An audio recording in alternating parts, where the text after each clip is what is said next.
Tonight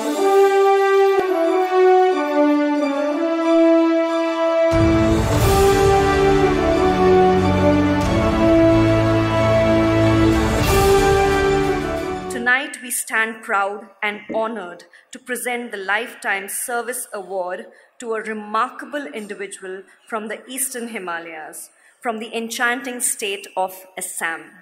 His dedication and contributions have left an indelible mark on the landscape of environmental conservation.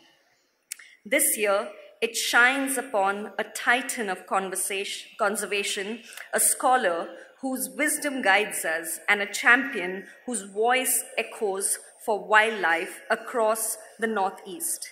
We are honored to celebrate Dr.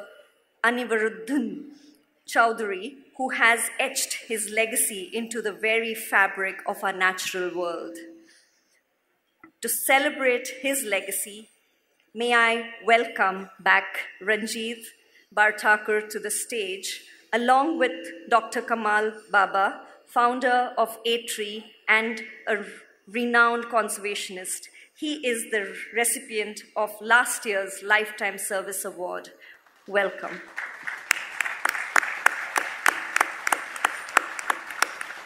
Dr. Anwaruddin Choudhury stands tall as a leading ornithologist, wildlife biologist, and a conservation champion. His extensive research delves into the Northeast's avian tapestry, uncovering numerous bird species previously unknown or deemed rare. Dr. Anwaruddin Choudhury has been a relentless force in conservation endeavors, laboring tirelessly to preserve the natural habitats and wildlife of the region.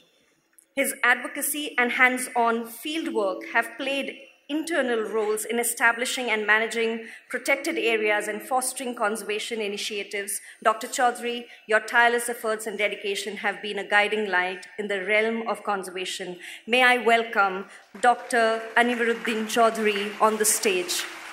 Thank you.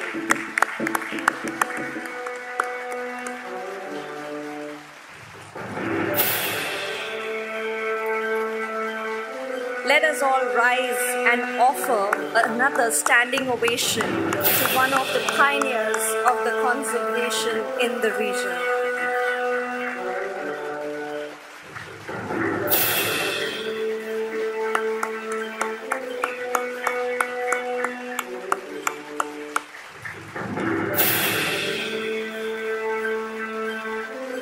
To commemorate this beautiful experience, we have a short video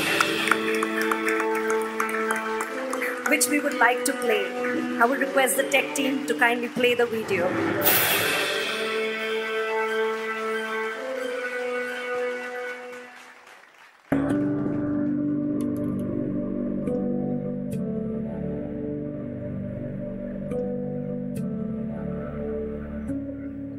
My first article was published in 1977. It was on birds of Assam. So I have so far written about 950 articles. These are published in different newspapers, journals, magazines, 28 books and monographs, and about 52 technical reports. In addition, academically also I did my PhD on primates, wildlife. Subsequently I did DSc also, Doctor of Science. In fact, I was only the second successful candidate of Guwahati University. That was on mammals of Northeast India. My various postings in different remote areas of Assam has in fact helped me to reach out to many of the otherwise less visited reserve forests, unclassed forests. So, for example, you see I was DC of Buxa, and Buxa had 60% of Manas National Park. So I could regularly visit Manas. I could contribute to some extent in its conservation efforts. I wrote a book on Manas. Prior to that, I was posted in Karbi Anglong also as a DC. I have written a book, A Naturalist in Karbi Anglong. In the book, I suggested some protected areas. And one gentleman joined as Chief Executive Member, Mr. Judson Bay, long back, about 20 years back. And then he was really interested on wildlife. He read the book and called me, discussed with me, and ultimately agreed to create 3-4 wildlife sanctuaries in Karbi Anglong. Similarly, once I was posted in Tinsukia as its founder, project director of DRDA. So there I carried out extensive surveys in rainforest areas of Upper Assam. And I mapped and proposed now our Upper Dihing Reserve Forest as a protected area, which is now Dihing Patkai National Park. So likewise, my various postings have helped me.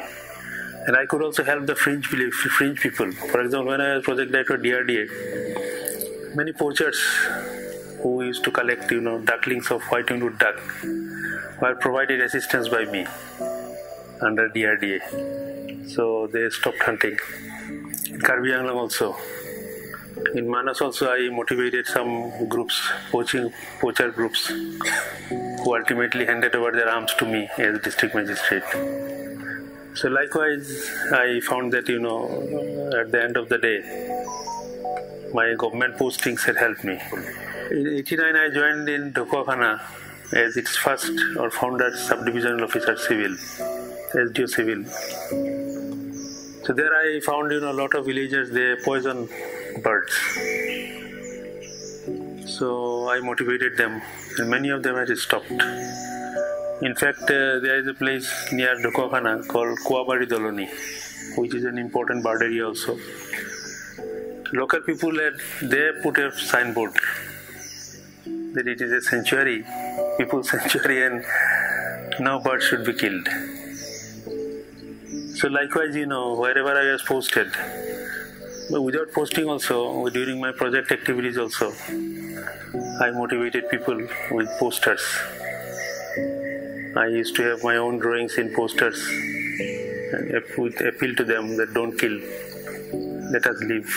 They also have the right to live, something like that. And I used to have, informal meetings with them, awareness meetings, maybe in a tea stall, a school, college, wherever there was opportunity in any means. One fine morning, I suddenly found that I am surrounded by about 250 wild elephants. I was, of course, inside a vehicle, gypsy. We didn't make any noise, no hue and cry, but it was a dangerous situation. But fortunately, elephants, they trumpeted, but slowly they moved away. There are some specific efforts. For example, I am still with the Rhino Foundation for Nature in Northeast India, an NGO. From that NGO, we carried out a lot of conservation activities on rhinos, including providing, in fact, replacing old wireless system in Orang and Pavitra Wildlife Sanctuary in 90s. Then we provided vehicles also, motorbikes for anti-poaching patrolling, constructed anti-poaching camps also, particularly in Orang. Motorbikes we provided to Orang and Pavitra as well as Kaziranga. Manas also we provided some equipments. Then I carried out specific surveys or research on white-winged duck and some grassland rarities like black-breasted parrotbill, Jarton's babbler, because grasslands are, shrinking habitat. And outside protected areas, there is hardly any good grassland areas left. So a lot of motivations required. And of course, in Arunachal, good news is that we found a lot of these grassland rarities outside the protected areas, on private land also. But the fact is that, in private land, there is no security guarantee. Tomorrow they might convert the entire habitat into cultivated field or settlement.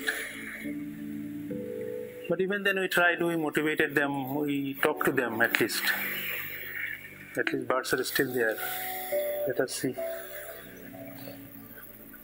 that environmental protection, environmental preservation is for our own survival. Anyways, birds, these are indicator species. They indicate the degradation of environment. but ultimately it is for our own survival. So everybody will have to work.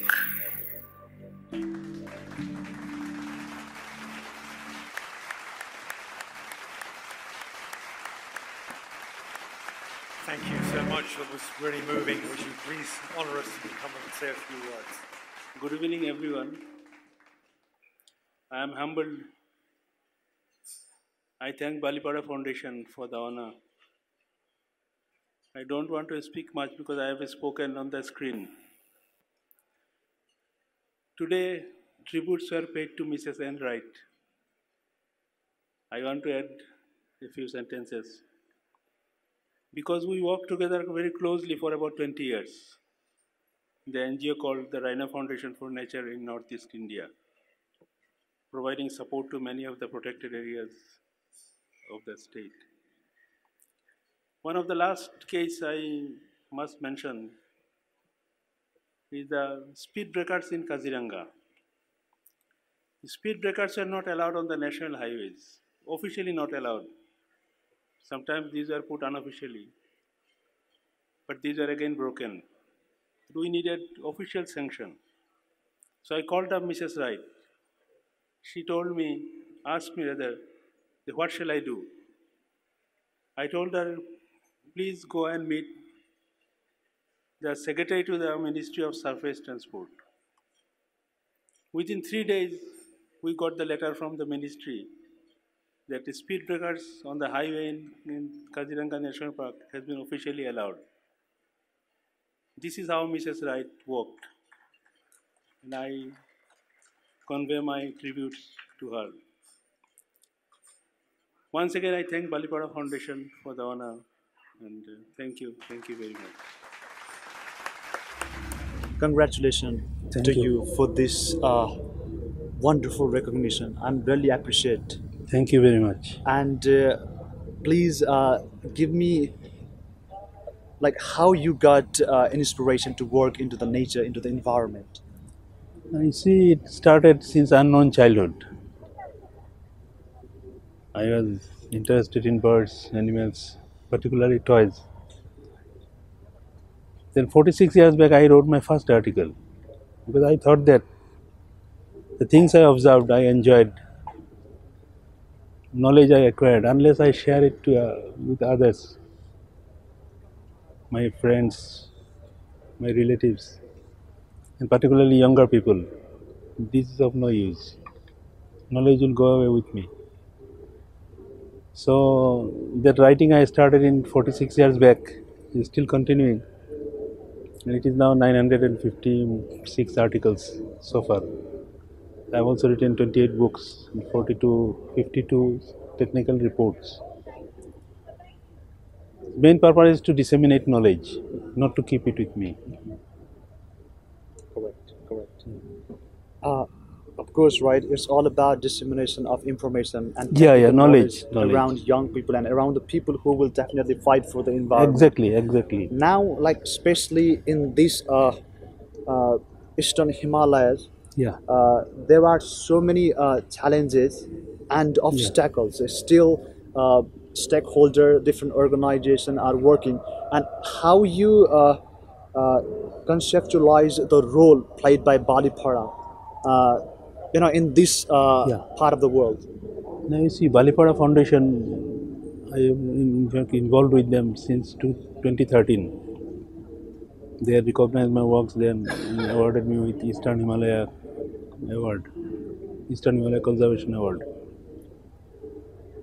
You see, there is a huge gap, particularly the concept of naturonomics is for the first time has been introduced here. It's a new concept. And you must have seen today, under this new concept you see, a lot of people are not only getting recognition, they are being funded, and it's showing an example, setting an example. It is helping people to, in the remote areas, to have, their own culture and tradition that should not be replaced by modern, polluted things, Correct. Because we have a tendency to replace our traditional, for example, earlier we used to plow with traditional method. Now these have been mechanized. The ill effects of mechanization is yet to come out, but it will come out very soon. Number one, you see, you are losing manpower. Unemployment is increasing. Those unemployed people will go and cut trees, kill animals. So likewise, the Balipara Foundation has, what can I say, through its naturonomics, which is a new concept to the region, has given a scope for those people to still value their old traditional ways of life. And thank you, sir. And one of the one of the critical situation in this part of the world, especially in this biozone, is that uh, the indigenous communities and their traditional values, which are very, very amazing, right? Even I have been part of this fellowship. I'm doing my fellowship here in Assam. I have been to different communities, but they are using traditional techniques Yeah. to bring the climate resilience plan. But they are still facing challenges. Like what sort of solution are to be needed so that the indigenous community can express their traditional values. They can use more and more rather than using, like you said, Yeah. modernization is booming up and slowly different traditional knowledges are disappearing. So how you conceptualize that traditional values are very much essential for every people. You see, it is a big challenge. When people see comfort in mechanizing the things, there will be a tendency to go for that. So through awareness and motivation, people will have to be, make come to their roots. They will have to go to their roots. Definitely we need mechanization, but it should not replace the traditional values. Like traditional medicine, these are still in use. Medicinal plants, lot of villagers use medicinal plants for treatment. Right. So those should not be ignored. Correct. There are quack doctors, that is a different issue. But true medicinal plants, those should be valued. And finally, please, I want and we want Yeah. from your side a piece of advice that you want to give to young people like me and people around us, right? Now you so see, how they can yeah. play a brilliant part of role in protecting the You see, conservation. number one, once they observe something, say for example birds, if they observe birds, they will enjoy it. They will have enhanced their knowledge. They should share it immediately. Unless they share it, it is of no use. Right. Correct. With him, the knowledge will vanish. Once he dies, knowledge will go Exactly. away. Thank you so much for your Welcome, valuable time. welcome. And again, I would like to congratulate you for this wonderful award. Thank you, sir. Welcome, Thank you. welcome. This is my honor. Welcome.